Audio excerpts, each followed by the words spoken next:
A neuroscientist in training walks away from academia and discovers something shocking. The most educated people aren't always the best thinkers. Today's conversation explores beauty, learning, homeschooling, and why curiosity may matter more than credentials. Hello, my name is Janae Daniels. I'm a wife, a mother of 6, a former middle school teacher turned homeschool mom, independent researcher, and homeschooling mentor. Welcome to the School to Homeschool podcast. Hello, my friends, and welcome back. I'm very excited to have Megha Lillywhite on today. Megha began school at the age of 2. She has a bachelor's degree in medical science and human physiology and a master's in neuroscience from the University of Western Ontario in Canada. She was a year into her PhD neuroscience program when she was compelled to drop out for the high crime of critical thinking. She hosts a blog with the attempt to fix the problem of a rotten education system by helping people become better autodidacts, as well as documenting her own journey.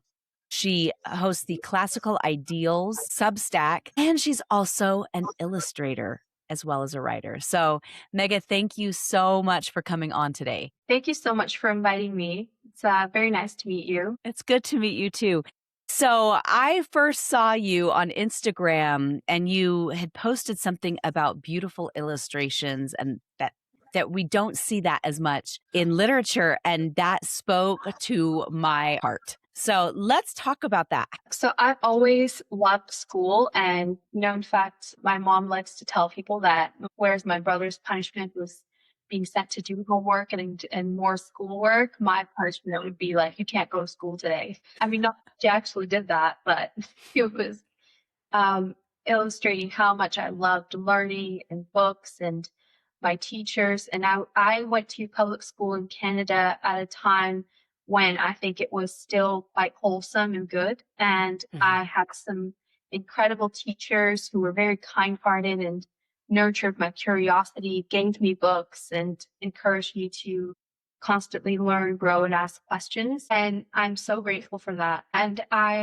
so where all of this kind of started to fall apart is that I think something began to dramatically shift in the politics, probably far earlier than I was aware of, but it started to reach down into the lives of ordinary people around 2015 and reached a fever pitch in 2020. And I think that was around the time when I was beginning my PhD program. And I realized that, the school systems and the university systems aren't that as interested as I hoped, naively perhaps, that they would be in education and learning and critical thinking, because I found out that there were some concepts and ideas and questions that I couldn't ask. There were some sacred cows, so to speak, in academia that you couldn't push back against or you would be punished. And so that's when, I initially started my blog anonymously, but since being compelled to drop out of my PhD program during COVID, when I questioned,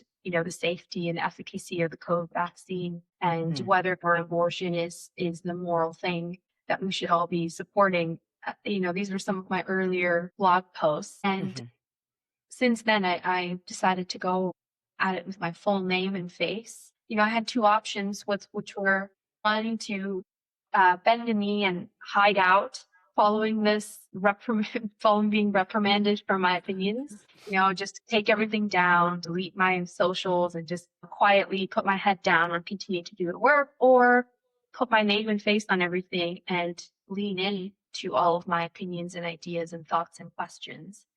And I decided to do the latter, and I'm very grateful for that, because that's what has allowed me to make some of the truest friendships that I've made since then, to do some of the best work that I never even thought I would be doing, to meet my husband, and to just part so many amazing projects since then. And I'm really grateful for that. Now, did professors see some of your posts, or where did you feel like you got the most pushback that kept you anonymous? So I would say that, someone obviously sent some of my posts to the professor, and, I thought initially that all they would, because it had nothing to do with neuroscience whatsoever or the university. Yeah. So I thought they might just say, just be careful what you post online or something along those lines. But they were truly offended by one particular thing, which was my questioning of the safety and efficacy of the COVID vaccine in Canada. And, since then I've been quite vindicated because it has been linked to things like stroke risk, infertility, damage to reproductive organs and other things like that. So I'm very grateful that I was critical of it at that time. But I would say that was the main source of pushback. Wow. Which I think is interesting because academia is supposed to be that higher level of critical thinking that we're going to ask questions, we're going to push back so that we can come to universal truth. And instead, you get reprimanded for it, which is unbelievable. So let's talk a little bit about classical ideals and what it is, how you initially started it in university. Keep talking about a little bit more about that. So I called it classical ideals because I just, I liked all things classical. I hadn't even read any actual, by definition, classical refers to things to do with ancient Greece and Rome and that literature and art from that time period. And when I first created classical ideals, I hadn't even delved into any of that yet, but I just liked everything that was labeled classical seemed to be more beautiful. So classical way of dressing or classical houses or classical manners and classical books, like they all seemed like just the both best things were classical.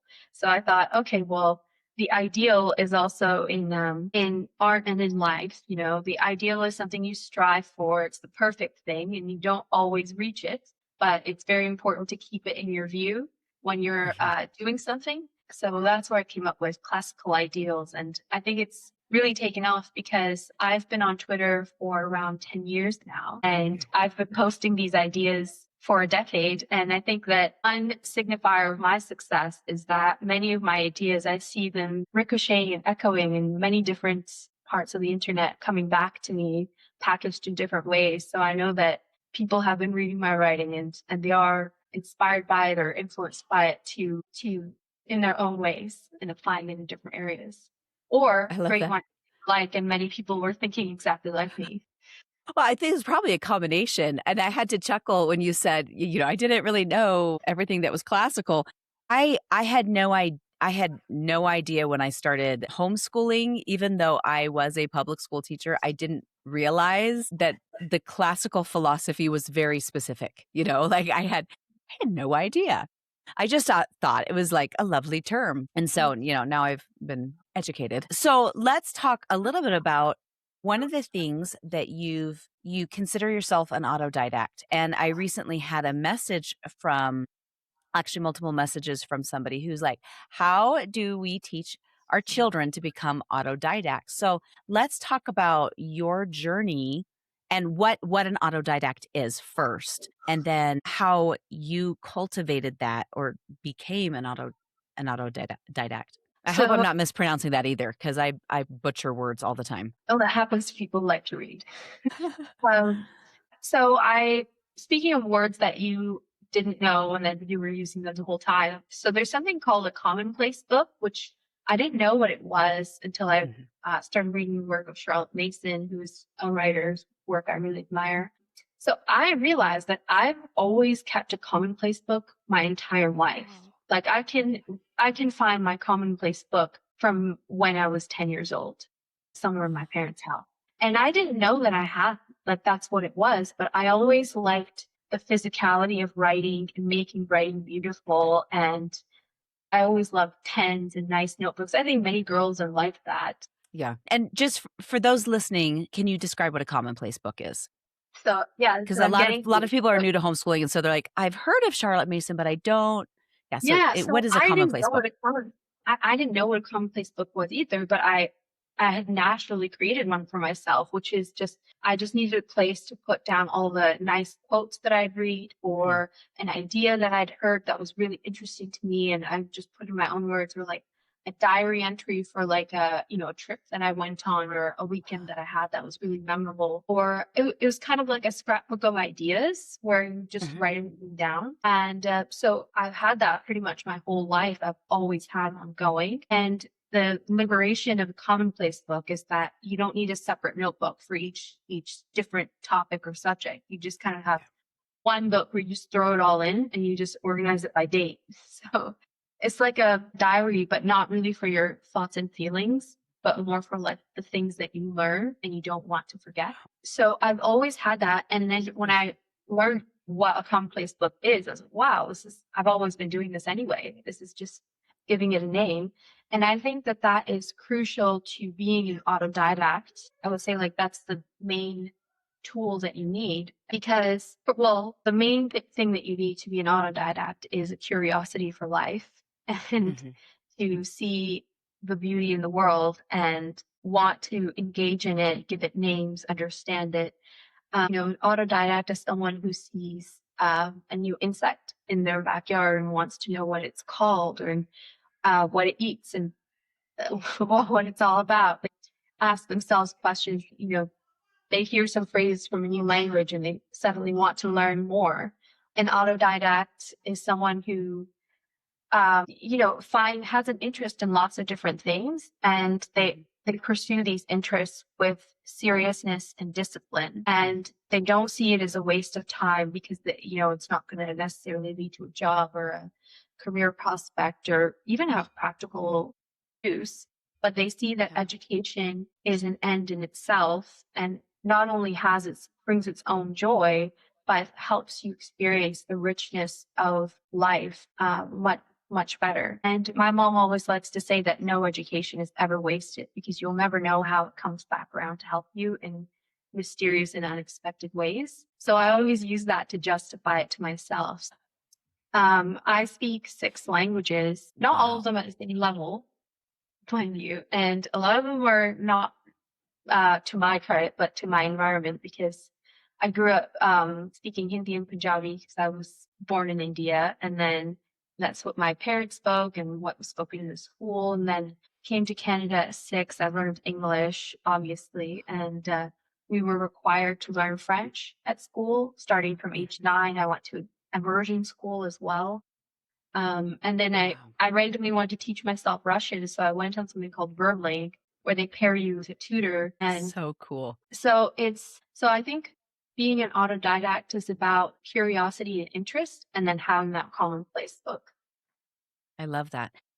And right now you're is it Rome that you're living in Italy currently? Yeah, in the countryside. Have you learned Italian yet, or is that something that you're working on? So I have been learning it for around 6 months, and I would say that I'm good enough now by sheer survival necessity to go to the shops and ask for things and explain things to the locals because no one here speaks good English at all. Yeah, it's been really fun to learn Italian. I put on Italian songs and try to understand the lyrics of things as well. It's really nice. Oh, I love that. Okay, so you're keeping this commonplace book. You find a love in the sciences. I think people are also very snobby in the modern academic world where they think that, and I think the snobbiness is part of what puts off so many people from learning because I believe that most people enjoy learning new things and they want to learn new things. But it's just that because of the niche expertise of different people with PhDs in different things, they say that, well, you can't possibly know about art history if you're an engineer because I have a PhD in art history and you don't, and therefore any opinions you have are ridiculous and foolish, and vice versa, because people tie their identities to these credentials, and these credentials limit people's confidence in being able to learn things. But I think in the modern age, what's changing now is that people are realizing that if you read 3 or 4 books on, ancient Greece and the lives of people in ancient Greece, your opinions on that time period are perfectly valid compared to someone who's, got a PhD in it, because you realize that what is a PhD or something other than guided learning about a topic. And I think if you have good books and good conversations with people, you can have something very close to that as a layperson. Yeah, well, and I think you bring up an interesting point. It's something I've been thinking about a lot over the last several months. Is in homeschooling, parents are often told regularly. We're regularly told, well, you are not a licensed teacher, therefore you are not capable of teaching your children. And then these parents pull their kids out, and some of them only having high school diplomas, and do a beautiful job educating their kids along with themselves through the process. Once upon a time, I had more respect for this idea of somebody who's credentialed. I had more respect for experts. And I think one of the things that COVID exposed is that, okay, so all of these doctors are like, yeah, this is safe and effective, only to be shown that it was not safe and effective, and yet they were the experts. And then those that came against it, even the experts who were like, no, this is not safe, or they were silenced. And so I think, at least for me, I can't speak for everybody, but at least for me, this idea of credentialed or expert, or they're the smartest and they know everything about it, that's gone by the wayside. And I'm like, no, anybody can learn anything. We're in the information age. And just because you have some letters behind your name does not make you the god of that subject. Sorry. Yeah, So, exactly. People are very irritated by that, especially, and I mhm. have letters behind my name, but you know, I the main people I love irritating online are academics who like you can't say anything contrary to their sacrosanct opinions. And if you do, then instead of, you would respect them more if they broke it down logically, presented Yeah. arguments like, no, here's why they're wrong, or here's why this is incorrect, and then broke it down. But what I find in my interactions with academics online is they never do that. All they do is say, well, I have a PhD in this and you're wrong. And I'm disappointed in you. And they talk to you down to you like you're a child that has misbehaved rather than an adult making a reasonable argument. And that's kind of what I love about the anonymous people as well online, because they could be anyone. And often you find that they're actually really highly intelligent, highly successful people who are anonymous. And you really see how the academics, they don't do well online at all because they're not trained to argue. They're trained to just throw around their credentials. And that's really disappointing.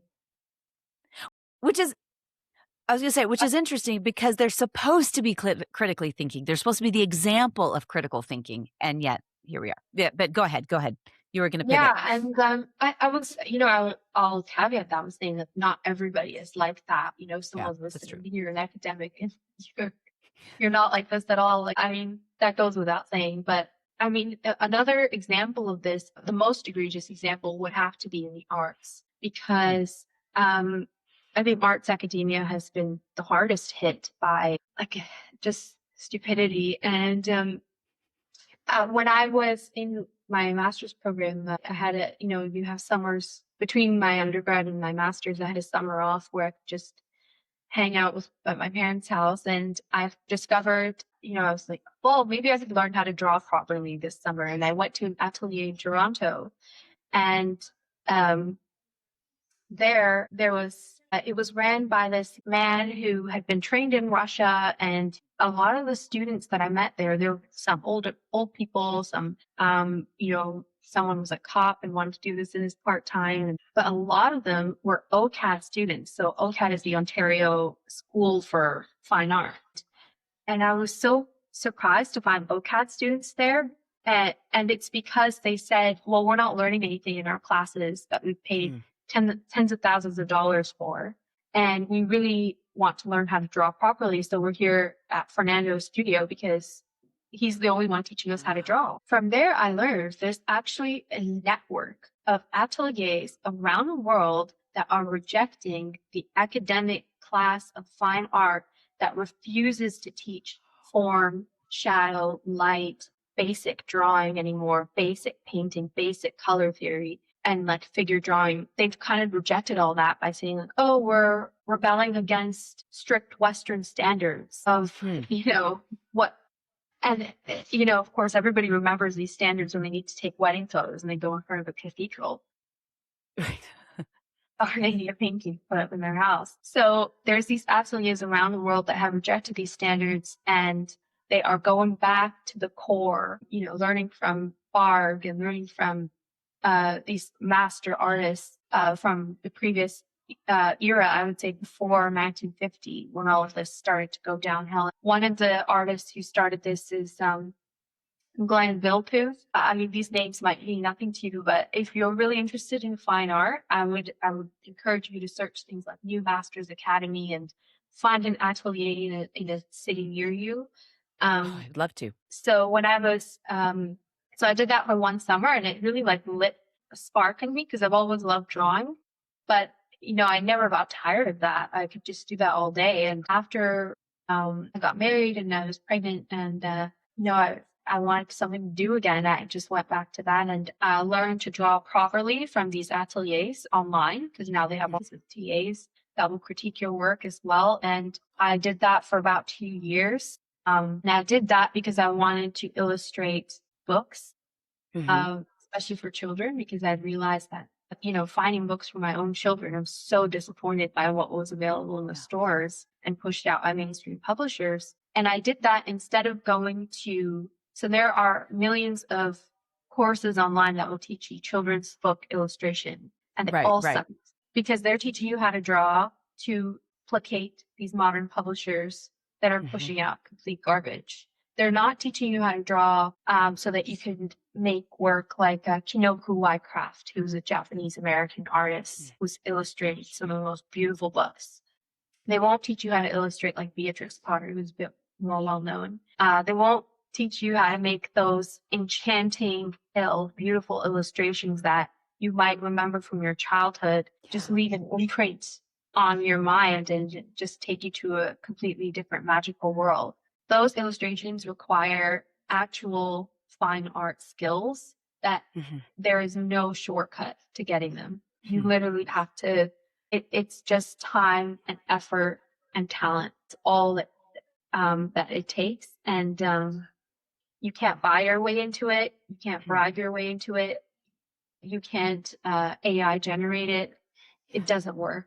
And that's kind of what I love about traditional illustration, is that it can't be bought like that. It has to be earned. And so that's how I started illustrating. And now I think my work is finally getting in a level where I'm proud to put it out. Well, and that was the thing. It was a drawing that you had done that I saw on Instagram that I went, and it spoke to me. It spoke to my heart. It spoke to, it was so beautiful and so different than contemporary children's books, which I'm working, I've written a children's book, and I'm like working on the illustration piece, and do I find an illustrator? Do I do it myself? But I don't know how to illustrate.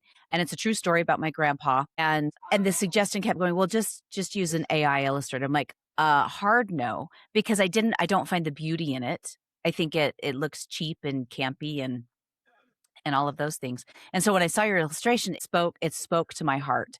And then on top of that, as I've looked, I have delved into vintage curricula, and we look at math books from 1877, and the illustrations are beautiful. They're black and white, but they're just beautifully drawn, versus looking at the illustrations in contemporary arithmetic books. I mean, it's night and day difference. There's absolutely a difference between the two. And so when I saw your illustrations, I'm like, yes, look, beauty in illustration. So then with that, because then you also write, you have your blog, and then you're doing illustration. Have you done any books yet, or is that something that you're just starting to do? So I have made a couple of books already. I've got them all in the pipeline. I'm planning to release them all at once, so you can have 5 books. I love that.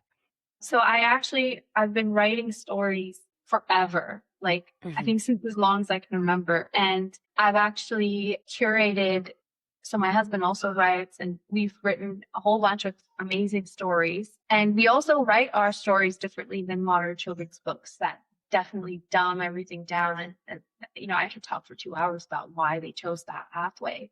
And so I've got several books that I've written, and I've illustrated 2 now. I'm working on the 3rd one, and I'm going at my own pace, with 2 babies. And then when I put them out, they'll all be out at once and everyone can see them. And I think that there are many creators that make children's books, but I think they end up being like one-off, and that doesn't allow them to gain the momentum they need to really penetrate the culture. And so that's why I'm devoting myself to making like tons of them.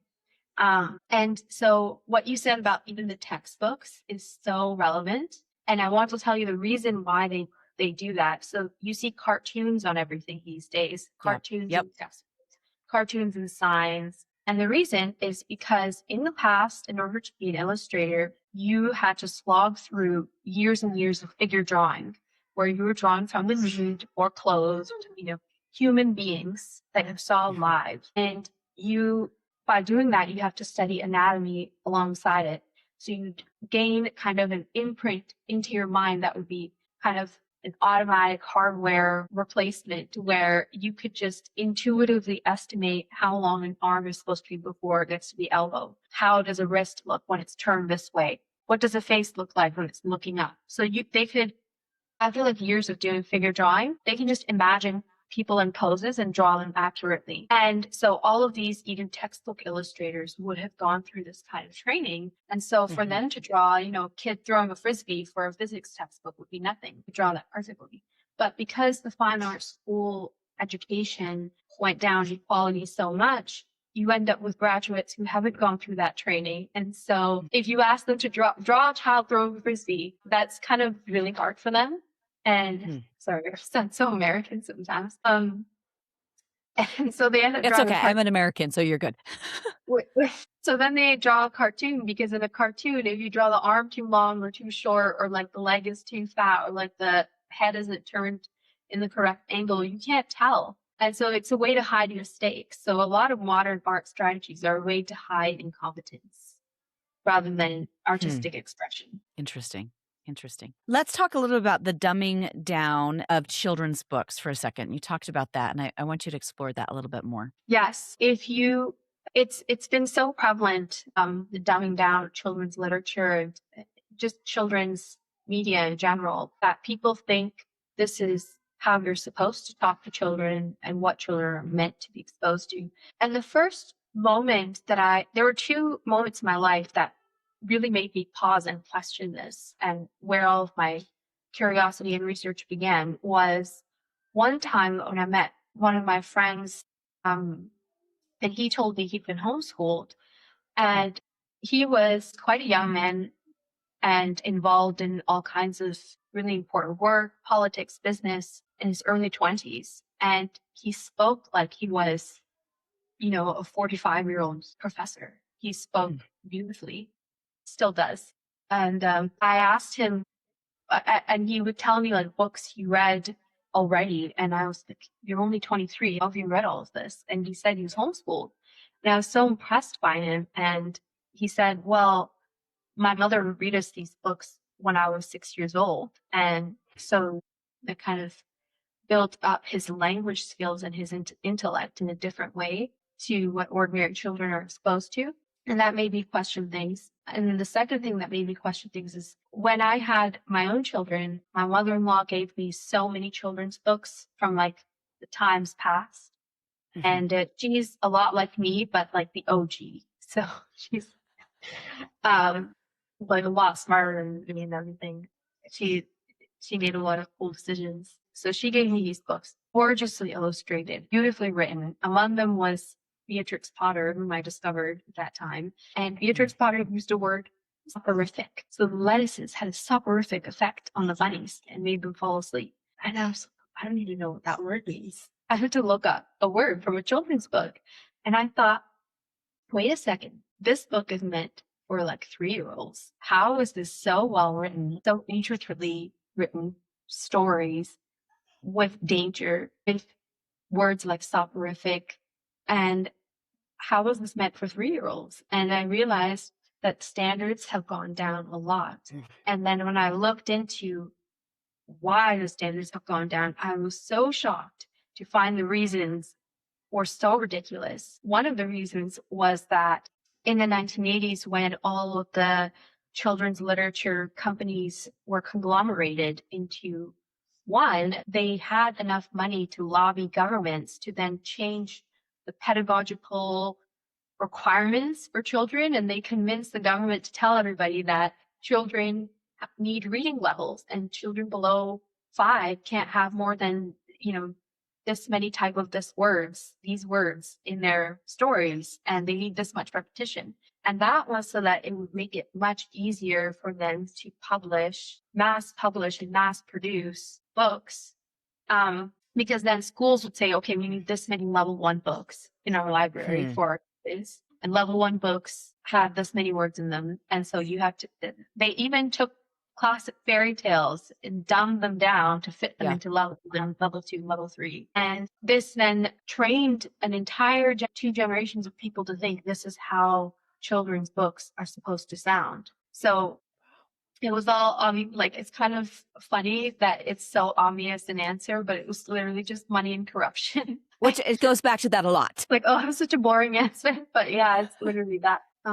So that was the reason. And I think that now, thanks to, AI, I have a complicated relationship with it, because I definitely think it's inappropriate for things like illustrating a book, because I think not only do people deserve human art because I'm some chauvinist who thinks humans are better than machines, but rather I think that there are qualities to human art that are irreplicable by a machine. But also, I think that AI has allowed people like me and many others to penetrate the red tape of bureaucracy that often inhibits people from starting and managing businesses and scaling them. And so I think that AI mixed with the internet and technology can help ordinary people like you and I and many others who have good ideas and who have good values and are not led by money and corruption to proliferate their good ideas and to produce things that furnish our culture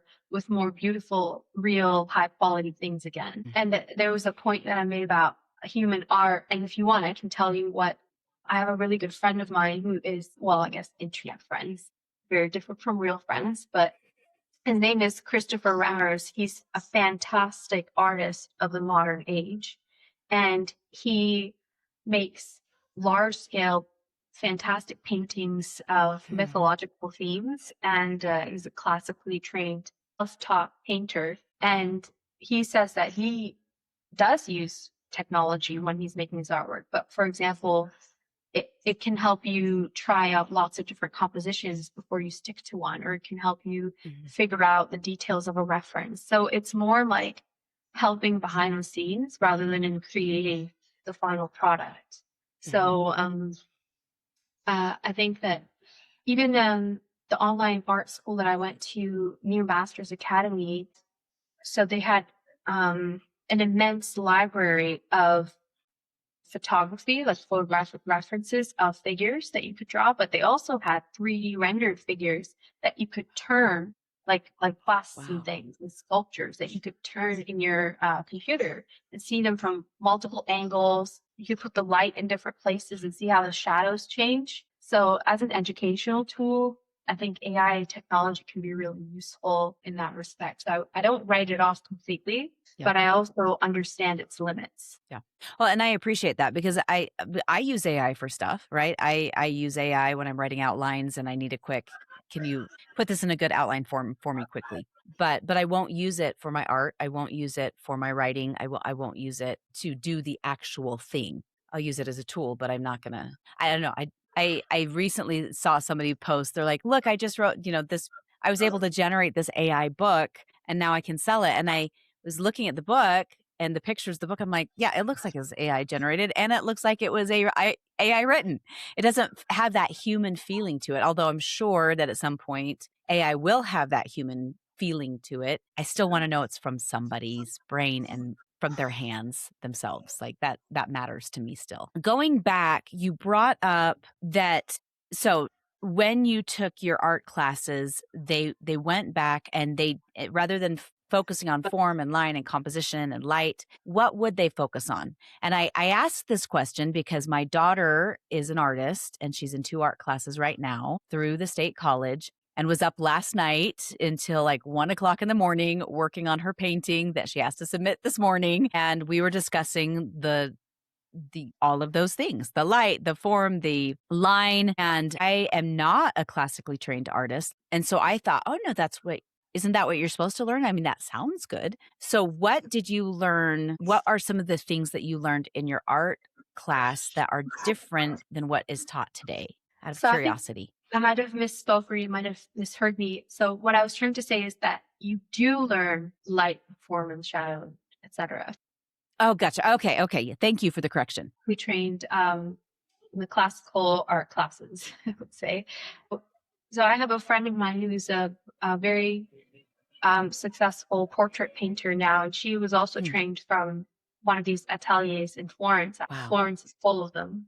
And before that, she went to an art school in America, and she said that she actually didn't learn how to draw or paint properly until she went to the atelier. And Wow. I think that, I haven't been to a mainstream art school, so I'm not going to talk about things that I don't know about, but from what I see comes out of these places, such as the Royal Academy now, unfortunately, you see it's not necessarily beautiful artwork that speaks for itself. Rather, it's artwork that has an essay attached to it that you're meant to read and be impressed by. I went to an art opening once in Dubai, and I was quite excited. I was like, oh, we get to see, display of this new fantastic artwork from this Arab artist who's trained in France. And but the artwork was just, she'd taken a diary that her grandfather had written of his time in Palestine in the 40s. And she'd taken off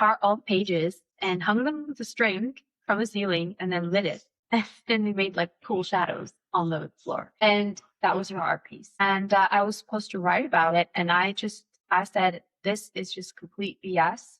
This is not art. This is just an idiotic performance piece. It's not artwork. Artwork has real definitions. And in fact, I'm trying to do is write about this because I feel like, I've read and thought so much about artwork lately over the years that it deserves a proper definition. People think they can define anything as art, but they can't. Art has definitions, for example, based on the material. Or the medium. You can have sculpture, you can have painting, you can have dance, you can have singing or music. So there is a medium involved. What she's done is she's taken this emotionally powerful story of a man who survived, all the war and trauma of Palestine in the 40s, took his journal and hung it from the ceiling. If we didn't have her speech, what story would that tell? Hanging it from the ceiling and it casting shadows. It doesn't actually tell a story at all in its own form.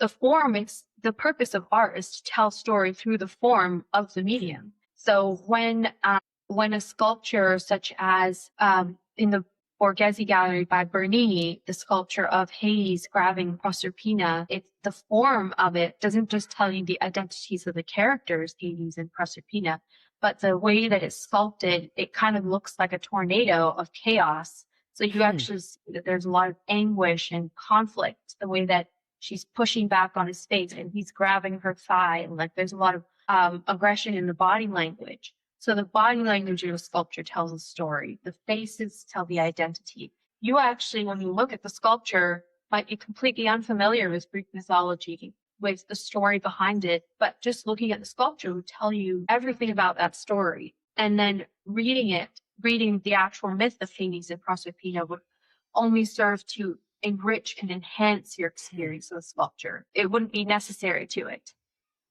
So the modern art that I'm seeing is people thinking that it's not the art that matters so much as the story that they attach as the label. And so I think that in that way, that's how art in mainstream art schools, I'd imagine based on their output, is focused on these things. So that this French Arab artist, instead of reading her grandfather's story and taking them in, thinking something about them, being inspired to either make a painting or a sculpture that actually could tell that story through its own form. So she didn't have the skills to do that. So I think that that's what modern art schools are lacking, is giving people the skills to construct the form in whatever medium they choose to tell stories and say interesting things without having the label attached. I love that. And I love one of the things that you've brought up in classical ideals is the pursuit of beauty. And I think we've lost that to some degree. Like in our illustrations, in the artwork, that this desire for a, a, a pursuit of beauty is gone. But yet, there's people like me who love looking at beautiful paintings. I mean, just even in my own little under my stairs podcast studio, I have paintings that mean something to me and they're aesthetically beautiful. Let's talk about beauty for a minute. Like, because I've noticed that with everything that you write about, beauty seems to be a theme that has run through your writing, your art. Can you talk about that a little bit? So I think that an inclination and a love of beauty is natural to all human beings, and it just gets diminished or hidden or becomes dormant when terrible things happen to them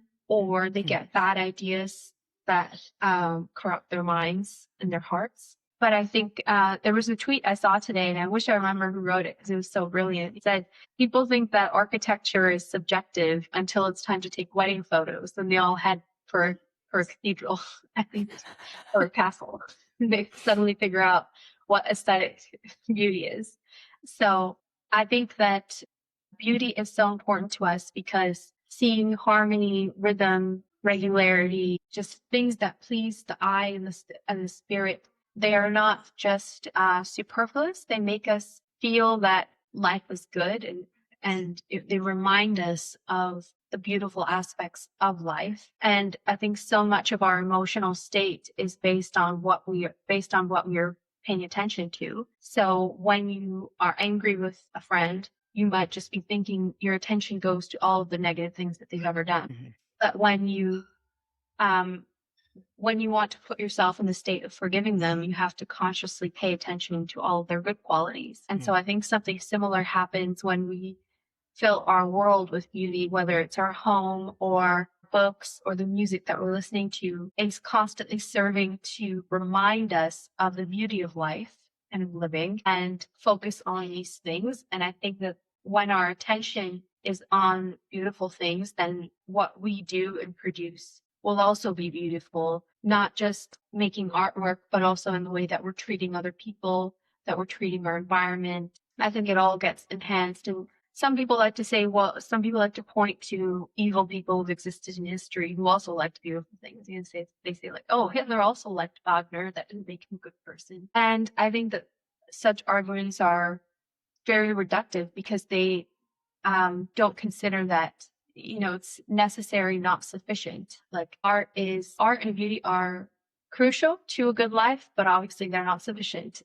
I think lots of other things. And I think that coming back to our topic of autodidact, allowing yourself to delve into multiple subjects and multiple disciplines balances your mind and reminds you of the importance of all things rather than just hyper focusing on one area. Oh, I love that. What is one thing that I haven't asked you that you wish I would have asked you? Well, I guess what you haven't asked me is about how to do all of this while you have children.